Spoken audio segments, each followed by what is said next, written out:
जब हम महाकवि कालिदास को पढ़ते हैं, उसका रघुवंशम देखते हैं, तो उसमें तो उन्होंने गजब ही कर दिया।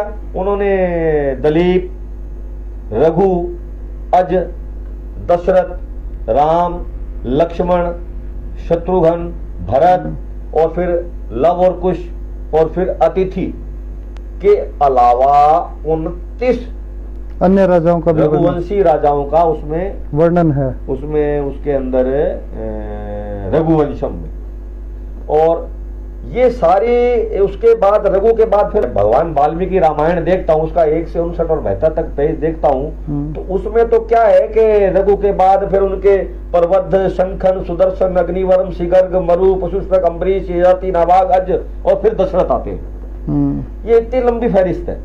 लेकिन महाकवि कालिदास को पढ़ते हैं, कालिदास को लगा कि मेरे से पहले भगवान वाल्मीकि ने जो रामायण लिखी है उसमें उन्होंने राम के चरित्र का वर्णन किया है। तो उन्होंने कहा कि अब मेरे को तो एक रास्ता मिल गया है गुरु से, तो उन्होंने पूरे रघुवंश का वर्णन किया।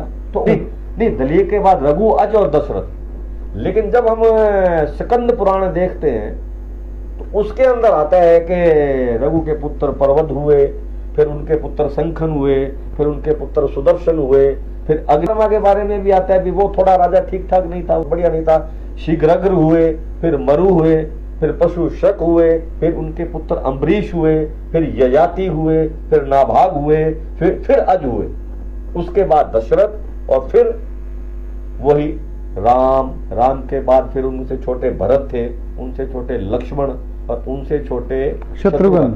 और फिर आगे वो चला कि रघुवंश में अपने कौल करार का, अपने वचन का, क्योंकि इसमें 3 वंश आए हैं, इक्ष्वाकु वंश, रघुवंश और अर्कवंशी। अब अर्कवंशी इनके बहुत आगे जाकर आते हैं। अभी ये रघुवंश चल रहा है और लव कुश अतिथि के बाद 29 राजा और हैं जिनको रघुवंशी इन शास्त्रों में माना गया।